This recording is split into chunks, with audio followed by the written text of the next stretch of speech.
In this video, we're going to be looking at equivalent fractions and cancelling.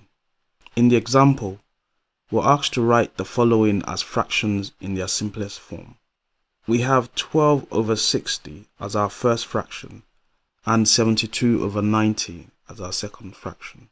Whenever we're asked to write fractions in their simplest form, what we want to think about are the common factors of the numerator and the denominator. So in this case, I'm going to think of a common factor that 12 and 60 have.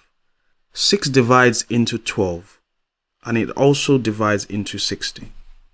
So I could write 2 times 6 gives me 12 and 6 times 10 gives me 60.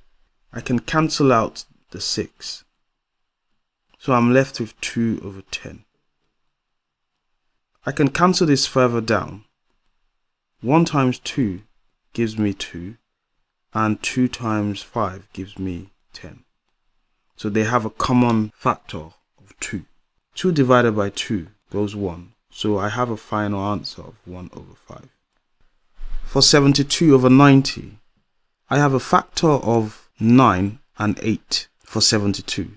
And also 9 times 10 gives me 90. So I have a common factor of 9 in both of them. 9 divided by 9, I have 1. So I have 8 over 10. 2 goes into 8. So 2 times 4 gives me 8.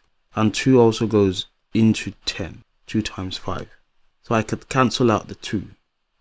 So my final answer for this is 4 over 5. In this example, we have a list of fractions. And one of these fractions we are told is not equivalent to 3 over 4. So we have to circle the one that is not equivalent to 3 over 4.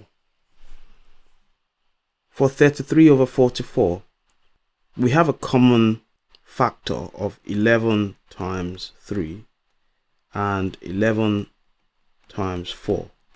So I can cancel out the 11. So I have 3 over 4, which is equivalent to 3 over 4 as required in the question. In 12 over 16, I have 3 times 4 gives me 12 and 4 times 4 gives me 16. I can cancel out the 4's, so I also have 3 over 4. For 21 over 28, 3 times 7 equals 21 and 4 times 7 equals 28. So I can cancel out the 7's and I'm left with 3 over 4. For 15 over 20, 3 times 5 gives me 15 and 4 times 5 gives me 20. I can cancel out the 5's, so I'm left with 3 over 4. And the final one, I have 26 over 32. 2 times 13 gives me 26. And 2 times 16 gives me 32. I can cancel out the 2, so I'm left with 13 over 16. 13 is a prime number, so nothing can go into that except for 1 and itself. And 16 is an even number, so I can't cancel this down any further. So my answer is 26 over 32.